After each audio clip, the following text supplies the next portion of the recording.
Assalamu alaikum. This is Dr. Usman Sadiq Pracha, and today we would be having our lecture number 13 of the subject Applied Quantitative Analysis and Practices.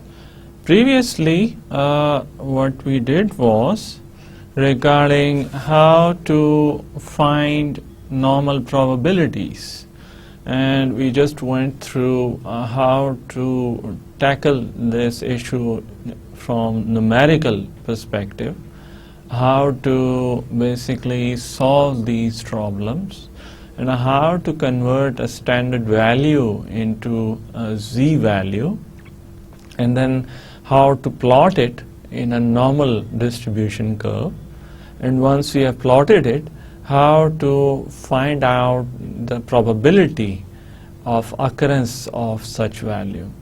And as we know that the very purpose of basically plotting this value under that curve is to find out the probability of occurrence of that value, which can be found out by calculating the area under that specific curve. So once we have plotted it and we find out the area under that curve, that specific area with the help of certain tables can give us the exact probability of occurrence of that specific value. So that basically then gives us a vague idea of whether it's probable that such a value can be repeated in other samples if they are drawn from the same population. That's why this whole normal distribution factor and the z table values and the z values and all this concept has taken place, because the sole concept is to find out the proximity of occurrence of any value, because we are dealing with samples, not with population.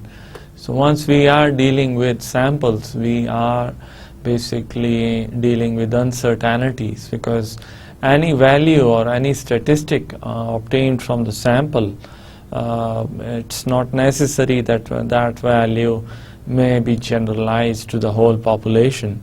So in order to facilitate us into at least make an educated guess of whether that sample values really represent the whole population or not, we take the help of statistics, we take the help of z values, we take the help of normal distribution factor. So then once we find out these normal probabilities, we then have certain rules, and in this case empirical rules are very important, which we discussed before, and in it was discussed that round about 68% values should lie within one standard deviation of the whole area under that curve. Likewise, it was a rule within the empirical ruling that 95% approximate values should lie within 2 standard deviations of that whole area, and so on. So empirical rule application was discussed and how it affects our calculations, and then after that the important part which we discussed was related to the evaluation of normality, because before commencing with any kind of analysis, it is very important that the data should be normal, so that we are able to draw that specific normal distribution curve, and only then we would be able to calculate any kind of probability. So this evaluation of normality aspect is very important, and we discussed its application in SPSS also. Then we went to the one tool which is there in SPSS to facilitate us in determining whether the data is normal, or if not normal, to what extent it is abnormal. So one such tool is normal probability plotting, and within that aspect we just discussed some examples in which first how to draw the normal probability plotting in SPSS. Once we have got that, then it's not necessary that every value will fall upon that specific line which is plotted as a QQ plot within SPSS, and some values can go out of the line, and some are closer, some are farther from the line. So what are the implications of every point which is away from the line, to what extent it is away from the line, and then how can we determine that specific point? How can that specific value can be tracked down to the data so that we can ascertain which value is, or which case number has got an abnormal value, so that we can look for probable treatments. So this normal probability plotting does portray different shapes, and each shape is then termed accordingly, like rightly skewed or left skewed or rectangular in shape. So it all depends upon the pattern of the data which is formed on the specific line, and based on that we would draw our assumptions. We then went through the various normal probability plotting techniques and how to plot it in SPSS on a given data. Coming to the next part, this was basically our general probability, normal probability distribution, and here, as you can see, basically we discussed the various divisions, and technically any value on this x-axis is z value, and here we can also see that there are portions, and first the mean value is plotted as 0 here, and then we can go to positive side on the right side and negative side on the left side, and then again we can draw some critical regions. We will discuss this in detail in our next slides. So this was basically the general concept of normal probability distribution, and based on that we have to ensure each data is normal, because after then we can move on with our analysis ahead. So this again is just a repetition and recap of the previous slides which we did, and in that, as we have discussed, that the probability of any point or any two regions can easily be found out by finding out the area under the curve, which you can see is evident from here in this diagram. So this is the key concept in this whole exercise. And then again, as we discussed before, that ideally in symmetric distribution we can divide this whole thing into two parts, and the probability area under each part is 0.5, as you can see here. So here you can see on right side here, this is the part which would be showing us the probability of 0.5, and it would be representing us that, and likewise we can see that the area here would represent the probability of 0.5 here again, as it is depicted in the diagram also. So the total probability of this whole area is 1.0, as we discussed before. So coming to the basics of why this whole exercise of drawing these normal distribution curve is being done, the main concept is that we have a real-time situation, and we want to assess that situation and observe it, and then try to ascertain how we can convert this situation into a model.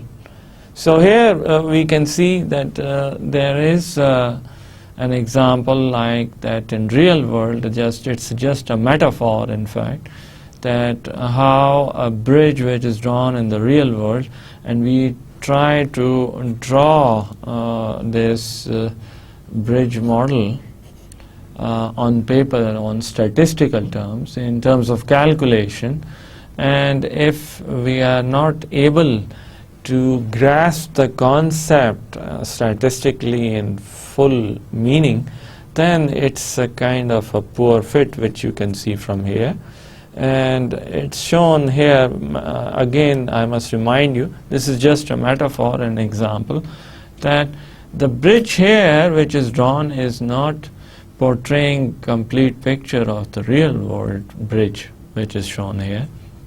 And then if we are able to include some factors or some variables which are impacting the real term situation, then we call such a model as moderate fit, which is shown here. You can see that there's one pole here of the bridge, but again it's not showing the complete picture, or it's not giving us the complete details of the whole happening in the real world. So that's how our real-time models are portraying. And then if we are able to portray roundabout the whole picture in the statistical model, then we term it as a good fit. So basically, but that depends, because normally it's not possible to portray 100% details of the real world in a model, because there are so many factors or variables which are basically impacting. For example, if we are trying to assess the impact of training on organizational performance, or training the employee on employee's performance, then training only itself is not basically responsible for improvement in employee productivity. There can be many other factors which can be impacting the employee productivity, and we are not able to include each and every tiny detail into that model, because still we have got limitations, and we can include limited number of the factors which can be included in a model. So it's not eventually that much possible to get 100% perfect model, but we can be able to grasp the major details and try to make a model as much detail as possible to have a good fit, which you can see here. Likewise, then what's the phenomena basically which is followed?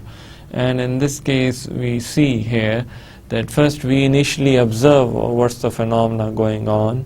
For example, we are seeing in a specific organization that due to decrease in salary of employees are now starting to resign from the organization and joining other organization.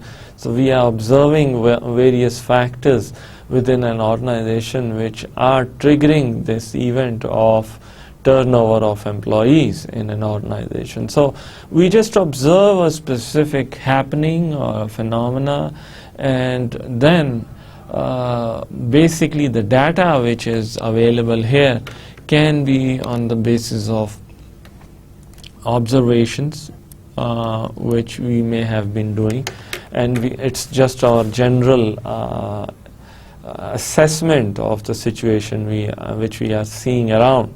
So based on that initial observation, we generate a specific theory, or we try to generalize that observation to other happenings which are in the similar situation occurring around us.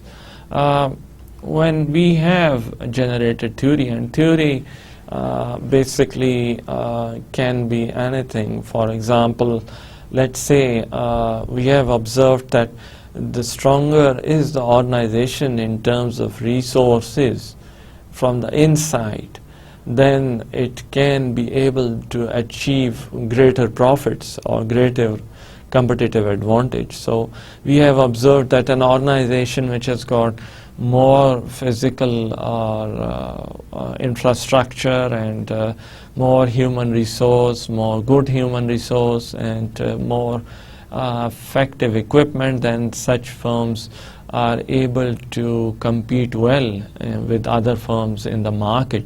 So based on that, we generate a theory that those firms which are good in handling and acquiring and using extremely good infrastructure and good human resource, then these firms basically perform better than other firms and they generate more profit.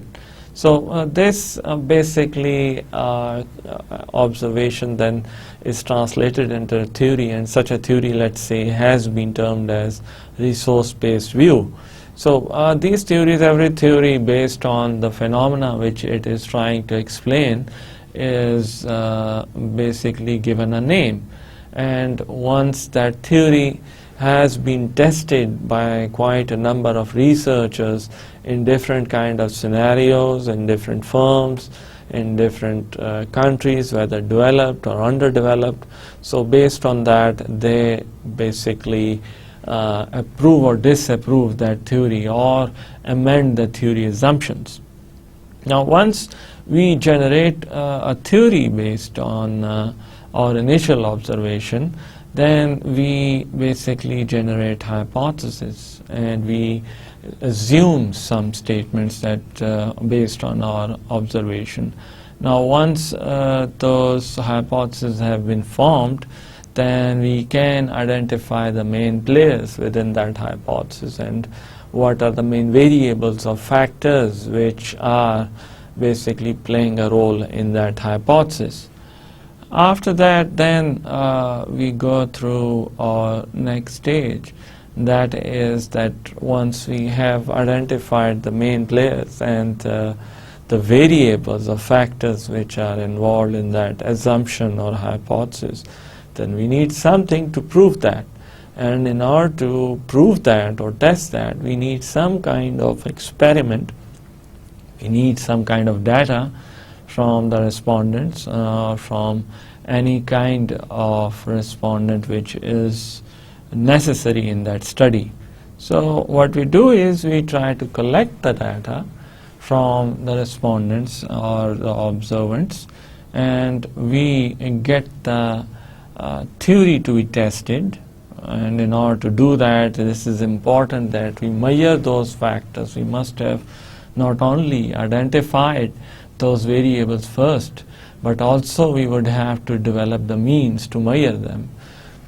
Just like in our previous example, in which we devised a model comprising of some human resource practices which have an impact on the employee performance, and now we basically observed that such basically factors are impacting the organization in normal scenario. So we basically tried to test it, but in order to test it we needed to measure, or we needed to ensure how these variables will be measured in real-time scenario. So that's why we generated a questionnaire. So each construct, or I would say each variable, was measured with the help of 5 or 6 questions or more. So once we have decided how to measure them, then we go to the next stage, and that is analyzing the data. Now this analyzing of data means that we need to draw the graphs, which we have done before, and then we have to find out whether that model which we have drawn from real-time scenario, how much that model can explain that real-time happening. and how much perfect that model is.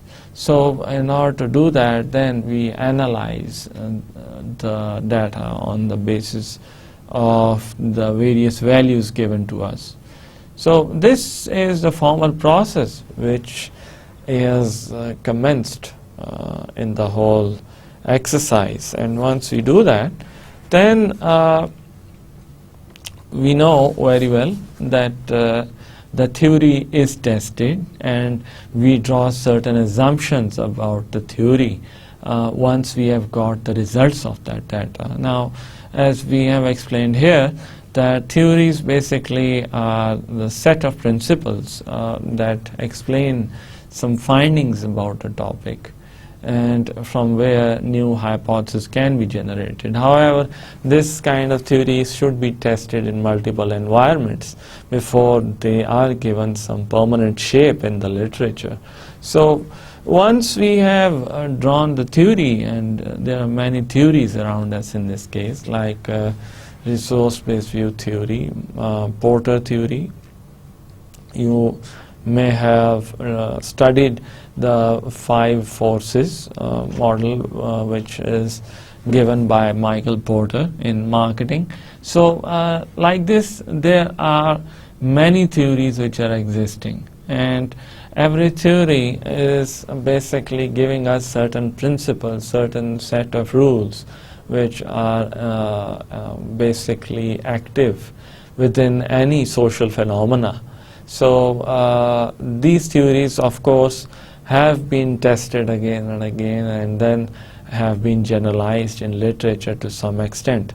However, if we want to test some new theories and some new factors, then we would have to first assume and then draw that theory and test it and present it to the academia to further test it again before we formalize it in the literature.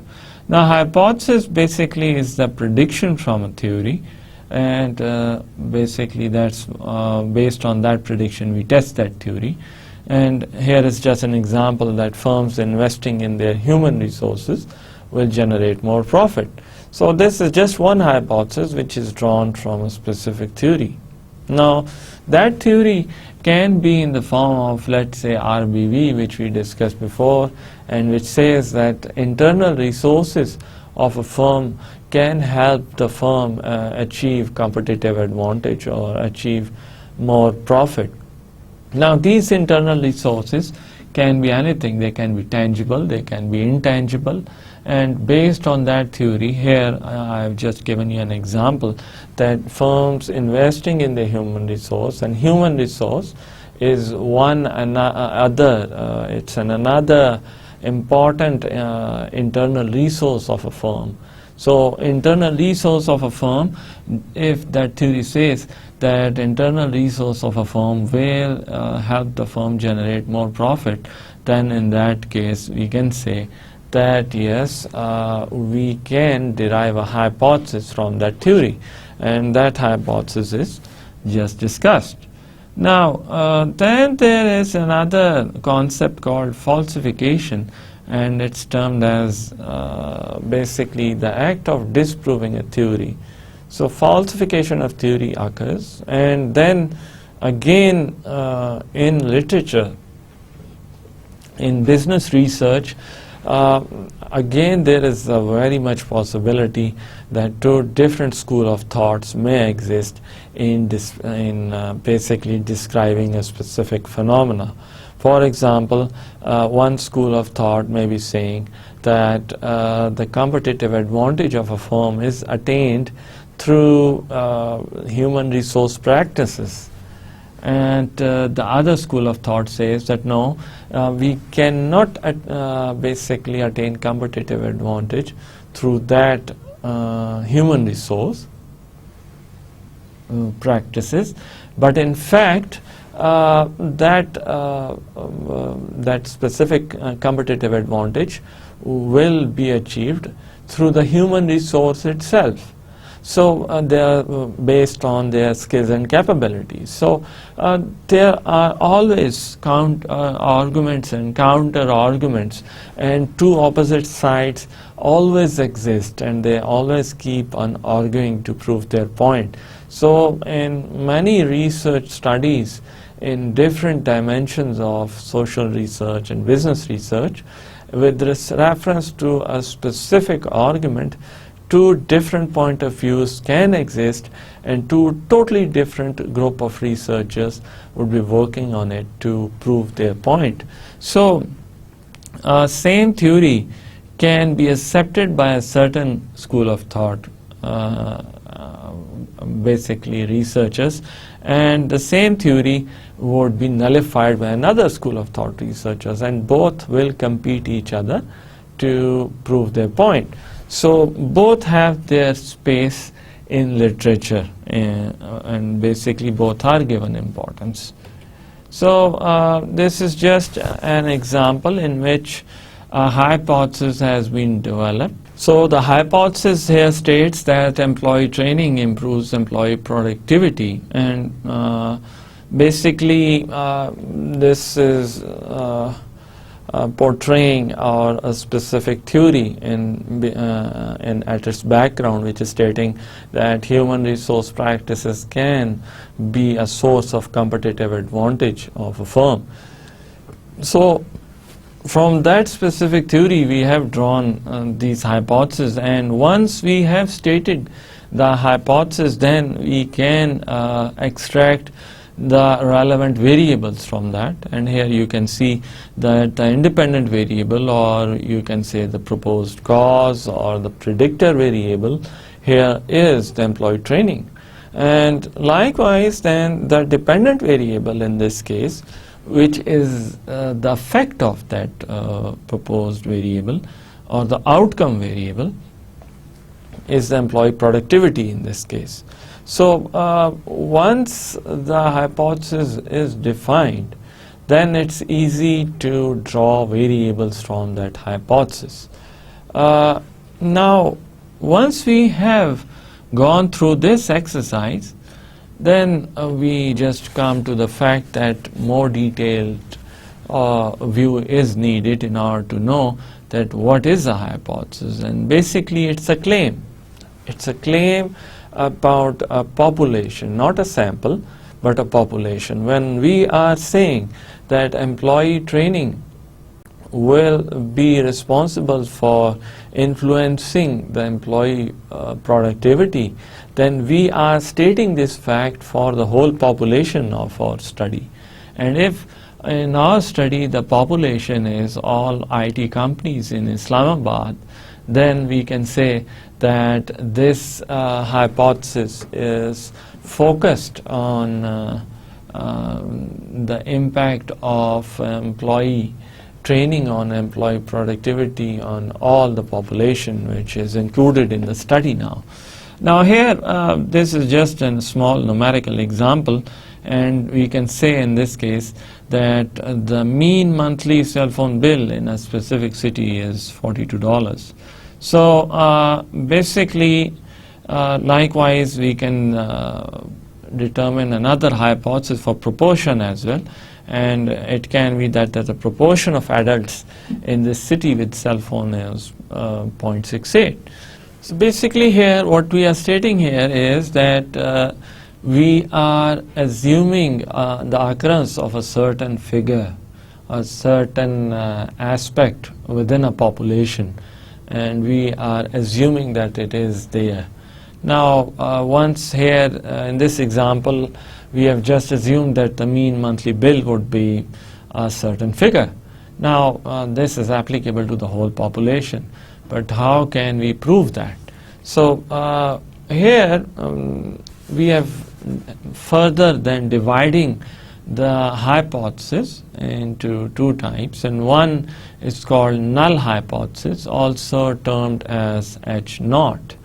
And basically null hypothesis states the claim. It's the statement which is making the claim, and here for example we are claiming that the mean diameter of a manufactured board is 30 millimeters. Now here the population, the mu or the mean of whole population is termed to be mu is equal to 30. Now, basically, again, as we have discussed before, that null hypothesis is about the population and not about the sample statistic. So that's why here you can see that we are assuming that the population mean is 30, and we are not assuming that sample mean is x bar. So that's why this approach is not advisable. So in case we have when termed the null hypothesis, we then have certain assumptions related to null hypothesis here. And here basically the first assumption is that null hypothesis is true. We assume that this statement which is being claimed is true. And as it is said here, that just like a judge in court, that notion of innocent until proven guilty. So we cannot charge the person unless he is proven guilty. So likewise here we are saying that at the very start of basically assuming anything about a certain theoretical aspect, we are saying that okay, fine, this statement is true, unless it has been proven wrong. And again, such a statement basically refers to previous status or status quo or the present scenario, and it would always contain certain signs, as you can see here, like equal to, less than, and equal to or greater than equal to sign. And also when you are basically assuming a generalized term that employee training would enhance employee productivity, then such terms basically are not stated specifically with signs, but yes, these statements have to be proved statistically. And then again, null hypothesis may be rejected or may not be rejected. It depends upon the nature of data which is being presented. So once we have gone through that, then we go to the other form of hypothesis, which is also termed as alternative hypothesis or H1. Now this hypothesis is opposite to the null hypothesis here, and we can see here that in our previous example we said that the average diameter of a manufactured board is equal to 30 millimeter. Now that was the null hypothesis which we stated before.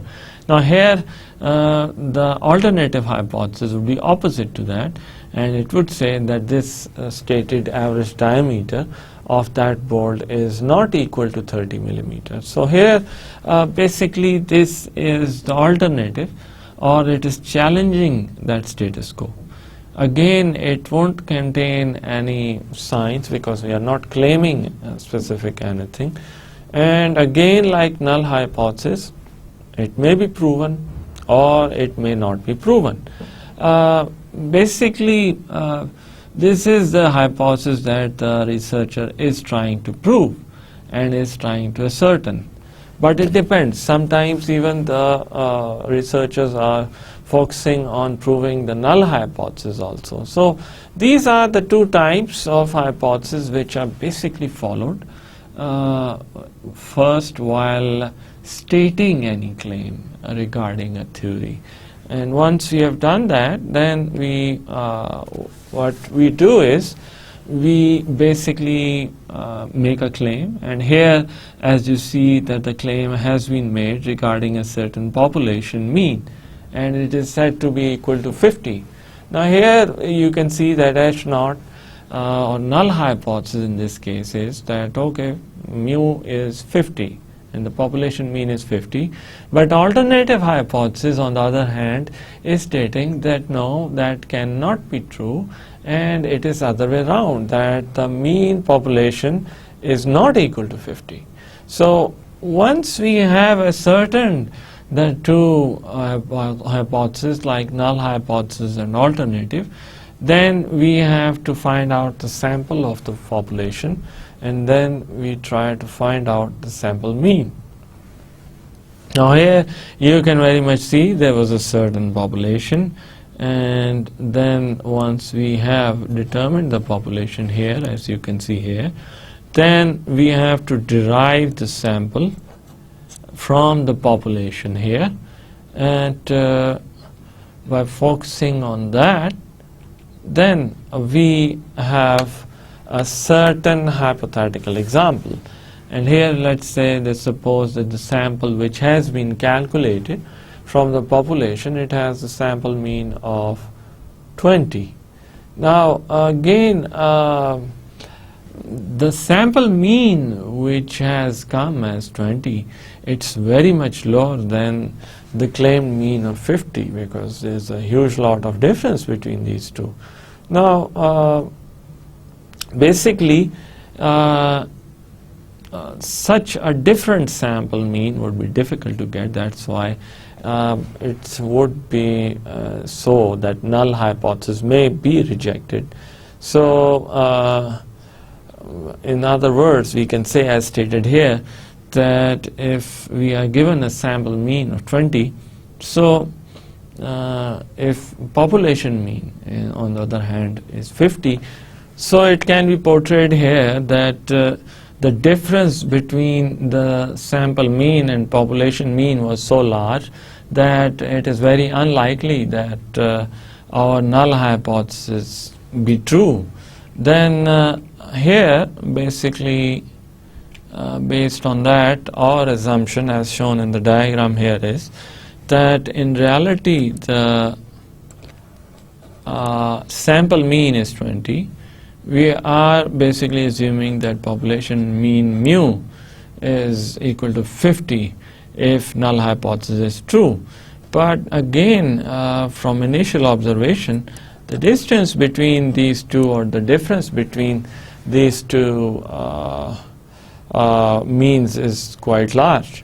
So once we have gone through that, then we have to assume that it is highly unlikely that both are not equal. But if this sample mean is close to the population mean, then null hypothesis may not be rejected. But let's say if the sample mean is far from the population mean, then we would have to consider whether to reject null hypothesis or not. But to what extent that specific mean should be farther from the main population mean so that we can reject it? There must be some kind of criteria based on which we can ascertain that, okay, fine, this basically null hypothesis is not true. So that's why we have to take the help of critical value of the various test statistics, and basically this critical value draws a line, and if you cross that line and if you are away from that line, the decision would be mainly based on that. So that gives us help in answering the question of how far enough we can go. Now here basically we can see the main concept behind this acceptance or non-acceptance of null hypothesis. Now here we have basically, once we have drawn the region, we can say that all the values of the data set here have been converted into Z in various forms. Now here the mean is 0, and again we can say that we must draw a line. Now here the lines for the limits have been drawn here and here, and if the value calculated by Z statistics, it falls within this region, then in this region the null hypothesis would be accepted. But if the value falls in this region basically, or in this region outside, then we would have to reject the null hypothesis. So that's why we had to create the critical values, and based on that we had to ascertain whether this value is good enough to accept the null hypothesis. Now here basically once we have drawn these lines, and we will discuss these lines in detail afterwards, then we have to deal with certain mistakes which can occur while accepting or rejecting the null hypothesis or alternative hypothesis. So here what we are dealing with is certain types of errors which may exist in these hypothesis tests. And first error is termed as type 1 error, and in this basically what we do is that we mistakenly reject a null hypothesis, when in fact the real situation is that that null hypothesis is true. Now this is a serious error, and we can say that we have to be ensuring that such kind of error does not happen. Now we would have to calculate the probability of that kind of error happening, and that probability of type 1 error is termed as alpha, which you can see here basically in this form. And it's also called level of significance of the test, and it also portrays how much significant that test is. And we have gone through a brief concept of that level of significance while we were studying correlation, and we were studying whether, and the SPSS used to state beneath under each value that whether that value is statistically significant or not. And that is the concept behind those values reported by SPSS. Now this level of significance has to be set by researchers in advance, that what would be the cutoff point at which we would say that this value is significant, and after that there would be no error.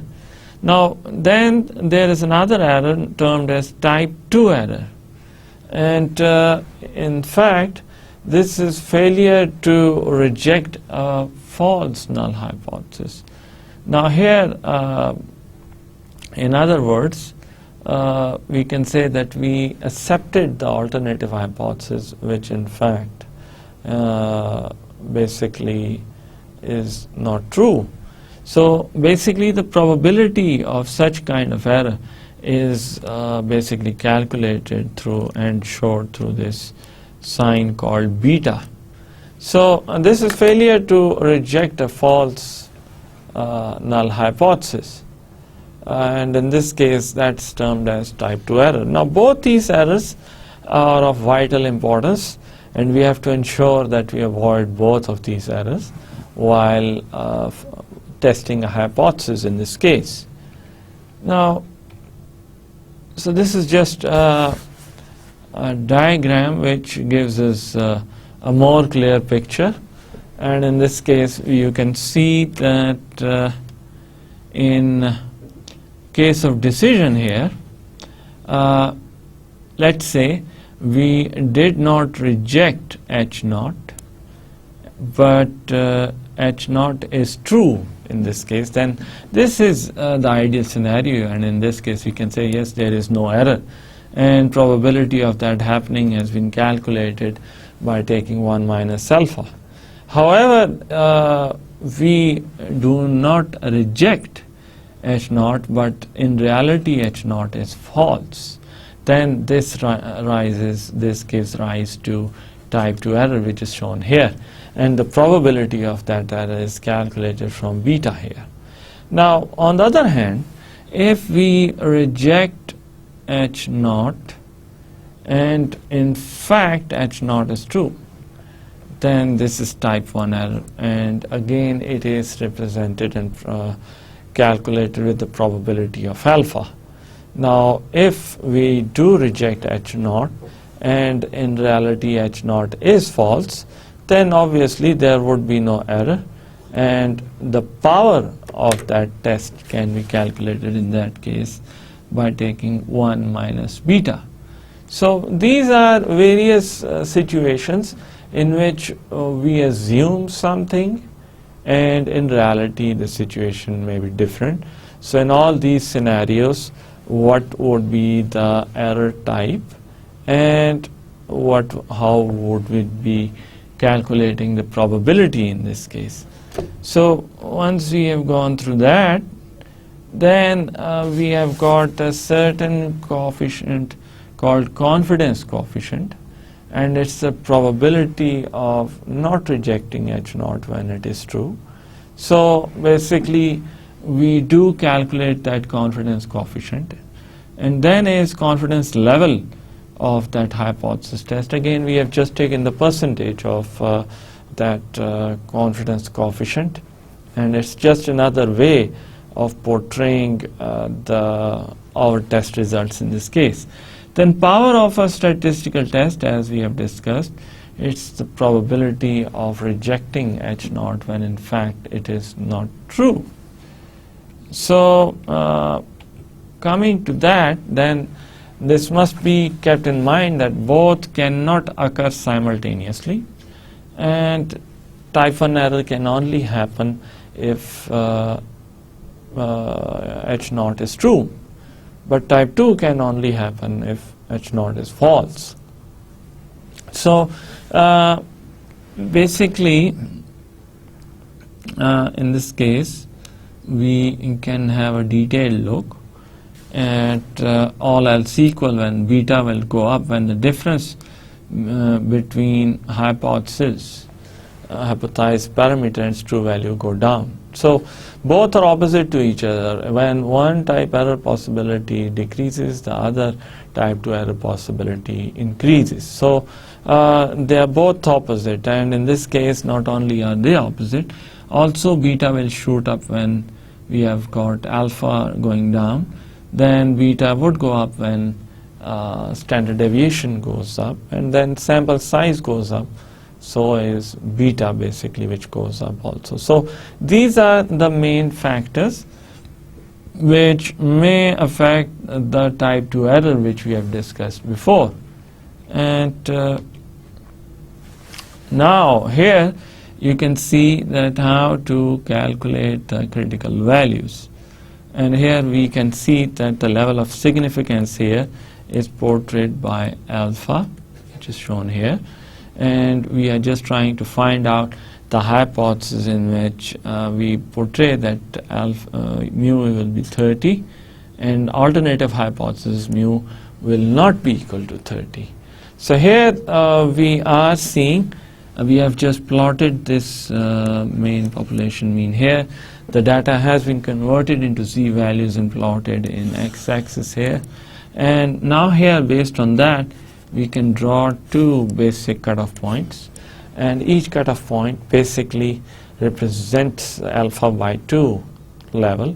So here on the left side and right side we have both portrayed these areas.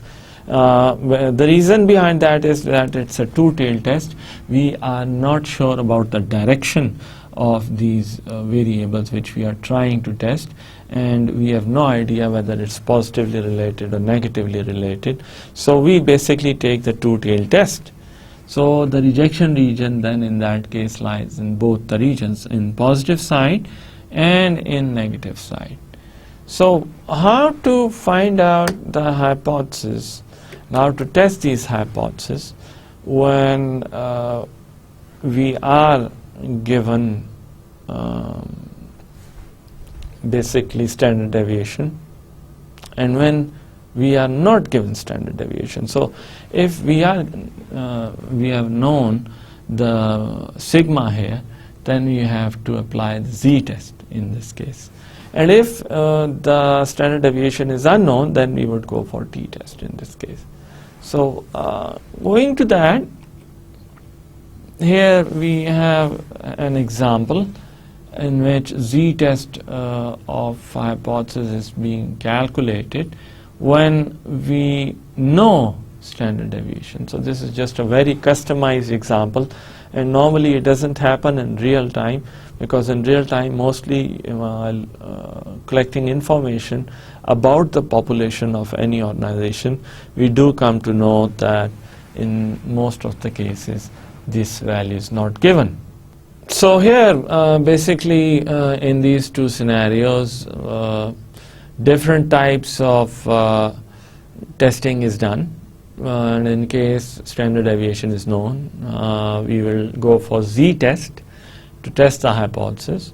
And if sigma is unknown, then we would go for t-test. Mostly in real-time scenario, t-test is used because normally population figures are not known. Now in case we are going for z-test, then ZSTAT formula is portrayed here, which is comprising of x bar minus mu divided by standard deviation divided by under root of n. So here, once we have gone through that, there is a certain approach, and in that approach, let's say if the standard deviation is known, all what we have to do is convert the sample statistic to test statistic. Now what we have to do is then that we have to determine the critical values from the specified level of significance, and as we know the data set, so we have to calculate all these critical values as well, and then based on that, if the test statistic falls within the rejection region, then we have to reject null hypothesis. Otherwise we will not reject the null hypothesis in this case. So here you can see the lower critical values and upper critical values which are portrayed here, and in this case you can see upper critical value represented by positive sign and lower one with negative sign here. Then the regions have been defined and we know the alpha. Now alpha has to be given by the user, that what should be the level of significance here. People take 5%, others 10%. So in case of 5%, we are going for the significance of 0.05, and that 0.05 when divided by 2 on both sides would give us 0.025 in both the corners of the distribution curve. So this is regarding two-tailed test, in which we have to then check for the placement of the value of ZSTAT within these two regions which we have just discussed, and if they fall within this region, then we can consider some kind of acceptability in their hypothesis, and such a test is also termed as two-tailed test. So in today's lecture, what we went through was how to build these statistical models based on real-time phenomena, and then based on these models, how to basically formulate and what are the phenomena involved in formulating this statistical model from the real-time world, and how we have to formulate a theory based on our initial observation, and then based on that theory, how can we generate hypotheses, how can we measure the variables and identify them, and then how to collect the relevant data and analyze it. So basically that was the model formulating process which we discussed, and then based on the important role of hypothesis, we discussed how to generate hypotheses from the theories and in which form they are presented. Once they are presented, then what are the implications of hypothesis in our theory, and what are the two types mainly which we discussed as null hypothesis and alternative hypothesis. In case of null hypothesis, why it is claimed to be true, and it can be true or untrue. So there are certain features of both hypotheses, like null hypothesis and alternative hypothesis, and both have important implications. So we discussed the characteristics of both these hypotheses in detail, and then we had to decide that to what extent, to what limit we have to decide that null hypothesis will not be accepted anymore. So that basically question introduced us to critical values and how these critical values are determined, and once they are determined, how we have to assign the various regions within which these hypotheses can be tested for true or untrue. Now, as we are testing these hypotheses, there is always a very strong chance that we encounter various errors in these kind of hypotheses. One is called the type 1 error and the other is type 2.